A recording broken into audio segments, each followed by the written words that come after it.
Dans le cadre de la journée EcoBank 2022, qui a pour thème « Ne laisser personne pour compte, l'inclusion financière pour tous », EcoBank a apporté un soutien à SOS Village d'enfants au Bénin pour le renforcement des capacités des femmes vulnérables sur l'éducation financière. Dans la commune de Dassa-Zoumé, 50 femmes sont accompagnées. Pendant les 3 jours de formation, le directeur du village salue la participation effective des femmes et les encourage à maintenir le cap.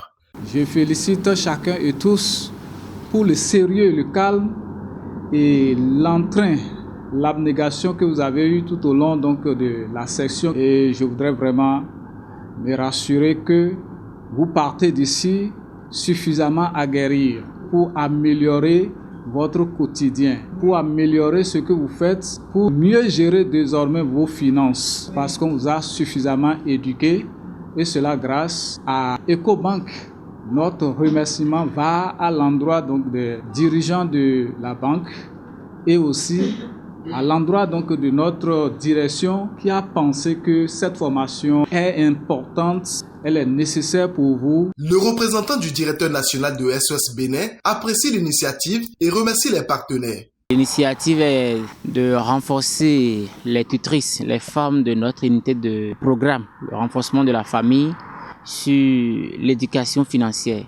Et nous avons soumis ce projet à EcoBank Bénin. Dans le cadre de la journée EcoBank 2022, on a obtenu l'appui de EcoBank qui nous a permis d'engager cette formation dans les programmes de SOS Village d'enfants au Bénin. Comme nous l'avons tous constaté, ça a été un moment très riche de partage avec les femmes. Je voudrais réitérer nos vives félicitations à l'équipe de formation et nos sincères remerciements à EcoBank pour son soutien de taille. L'objectif principal de cette formation est de renforcer le pouvoir économique des femmes afin que la prise en charge des besoins des enfants soit une réalité dans les ménages. Le formateur d'un cœur de joie remercie les participantes et expose les grandes lignes de la formation. Nous avons abordé plusieurs thématiques comme comment on peut définir son budget, comment on peut gérer une AGR, son activité génératrice de revenus, pour pouvoir mieux s'en sortir, comment on pourra s'organiser pour pouvoir mieux développer son activité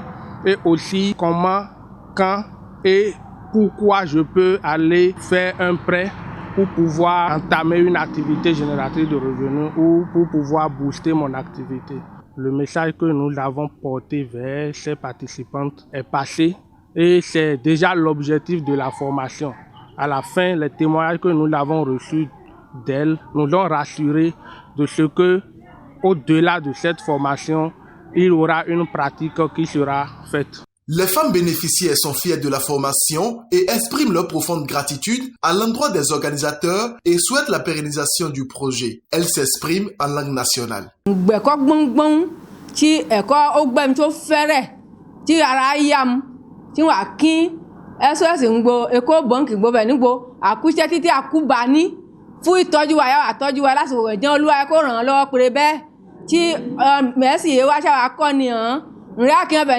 Iche ko jita chefon e don mi do chol mi na ba jo mi na jeje mi na litame bona tun do nte mi kasi hublo do khailo me be na jeme aji mi kada jo wawe o mi no na tun le mi kuna zakwe hu le mo gbe mi jao mu enele inde tambo chai me ni bo ena mi kun bo fonsi am no me do njo zakwe che do na do na no le kon ta uncho na no zan bo kuna dalo a jo kwe che me o ba inde bo vi mi tambo rene o Bando bedonu EcoBank podo SOS po deja ko po bo aplonu mi do ale loje vi mi town bo fofo le bo aplonu mi le ndo gbe ni re na tienu ye desu do kudoku na gbledo nu kon kun kana gledo yo ye pe gbe na mo pe gbe do kanji. Ce que j'ai appris, ça m'a beaucoup intéressé et je ne veux même plus qu'on arrête la formation.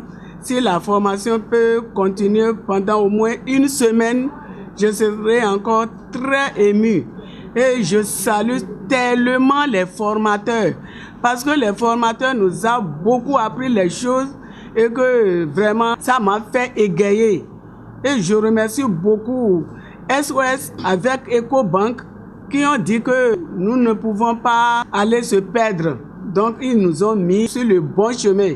Plusieurs conseils et autres sont donnés à ces femmes pour une meilleure prise en charge de leurs enfants ainsi que leur activité génératrice de revenus. Ce que nous recommandons à ces femmes que nous avons former sur l'inclusion financière, l'éducation financière en général, c'est d'essayer de mettre en pratique le peu qu'on les a donné en termes de connaissances.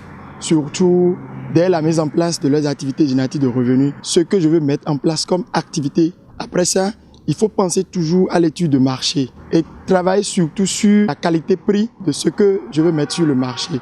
Nous les invitons surtout sur les notions de gestion à faire toujours le point de façon quotidienne afin d'éviter tout ce qui est perte dans l'exécution de ces activités génératives de revenus.